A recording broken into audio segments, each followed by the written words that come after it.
তো বন্ধুরা, আপনারা দেখতে পাচ্ছেন যে এই হচ্ছে সেই বাড়ি, যে বাড়িতেই আসলে কিন্তু এই যে সিরিয়াল কিলার সাইকো সম্রাট, আপনারা ইতিমধ্যে জেনেছেন যে সোশ্যাল মিডিয়াতে প্রচুর পরিমাণে ভাইরাল হয়েছে। 6 থেকে 7 মাসের ভিতরেই কিন্তু তিনি 6টি মার্ডার করেছেন, তিনি স্বীকার করেছেন। এবং এই হচ্ছে সেই বাড়ি, এই বাড়িতেই কিন্তু এই সম্রাট তথাকথিত, যার আরেকটি নাম আছে, এলাকাবাসী সবুজ শেখ নামে তাকে চিনেন। এই হচ্ছে তার বাড়ি, এই বাড়িতেই ছোটোবেলায় তিনি থাকতেন। দীর্ঘদিনের যেই তার জীবনযাত্রা সেটা সম্পর্কে জানতে চেয়েছি। কেউ কেউ বলেছে যে তিনি অনেক আগে থেকেই মানসিক ভারসাম্যহীন, এলাকা দিয়ে যখন হাঁটতো নানা রকম অদ্ভুত আচরণ করত এবং যার তার কাছে টাকা চাইতো।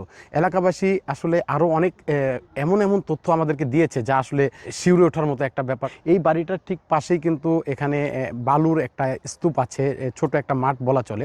এলাকাবাসী যে জিনিসটি আমাদের কাছে জানিয়েছে সেটি হচ্ছে কিছুদিন আগে সেখানে নাকি একটি মাথার খুলি পাওয়া গিয়েছে এবং সেটার ভিতরে নাকি মগজ তখনও মানে একদম নিঃশেষ হয়ে যায়নি, মগজ ছিল, এরকম একটা কথা কিন্তু এলাকাবাসী বলেছে। আমরা সেই ছবি দেখেছি কিন্তু সেটা আপনাদেরকে হয়তো দেখাতে পারছি না।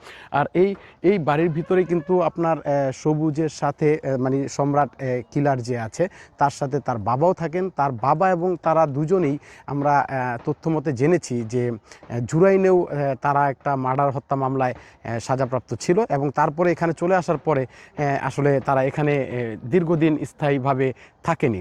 এই সম্রাট আসলে এখানে আসতো, সর্বশেষ যেই ঘটনাটি ঘটেছে সেটা হচ্ছে সম্রাট এই বাড়িতে এসেছে এবং তার মায়ের হাতের একটি রান্না খেয়ে এখান থেকে চলে গিয়েছে।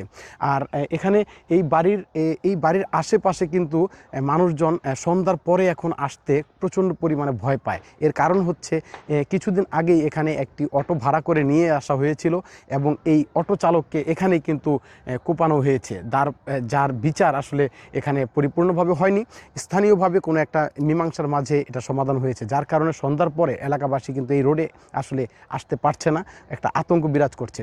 আমরা বিভিন্নভাবে এই এলাকাবাসীর কাছে জেনেছি, এলাকাবাসীর যে এলাকার প্রতিনিধি আছে তারা বলেছে আসলে তারা অনেক সময় চেষ্টা করেছে এই যে বাড়ি আছে, বাড়ির যেই সম্রাট আছে বা তার বাবা আছে তাদেরকে একটু সিস্টেমের ভিতরে রাখার জন্য, কিন্তু আসলে কোনোভাবে সম্ভব হয়নি। স্থানীয় যে প্রশাসন আছে তারাও আসলে এই সম্রাটকে কয়েকবার নিয়েছে, কিন্তু নেওয়ার পরও তাকে ছেড়ে দিতে বাধ্য হয়েছে, কারণ তার গায়ে পরনে যেই জামা কাপড় ছিল সেগুলো বিশ্রী দুর্গন্ধযুক্ত ছিল এবং তাকে রাখার কোনো মানে সুযোগ তারা পায়নি। আসলে এখন আমি একটা প্রশ্ন রাখতে চাই আপনাদের কাছে, সেই প্রশ্নটি হচ্ছে এই সাইকো সম্রাট, হ্যাঁ, সে যদি প্রকৃতপক্ষেই মানসিক ভারসাম্যহীন হয়ে থাকে তাহলে কি আমাদের আইন এবং আমাদের যেই প্রচলিত সিস্টেম আছে সেখানে কি সে ছাড়া পেয়ে যাবে কি না মানবিক দিক বিবেচনা করে? অথবা আরেকটা দিক যদি আমরা চিন্তা করি যে তাকে যদি ছেড়ে দেওয়া হয় এই সাইকো অবস্থাতে, তাহলে সে পুনরায় একের পর এক এই ধরনের ঘটনাও কি ঘটাবে কি না? তো আসলে কি সিদ্ধান্ত নিবে আমাদের আইন, আমাদের দেশ, সেটাই দেখার বাকি আছে। এবং স্থানীয় লোকজনও তারা বলেছে যে এলাকাবাসী খুব শীঘ্রই তাদেরকে নিয়ে একটি উঠান বৈঠক করবে এবং সেখানে তারা সামাজিকভাবে একটি সিদ্ধান্ত নেবে। তো এই সাইকো সম্রাট সম্পর্কে আরও অজানা তথ্য জানার জন্য আপনারা সাথেই থাকুন, ইনশাল্লাহ আমরা তুলে ধরবো আপনাদের মাঝে।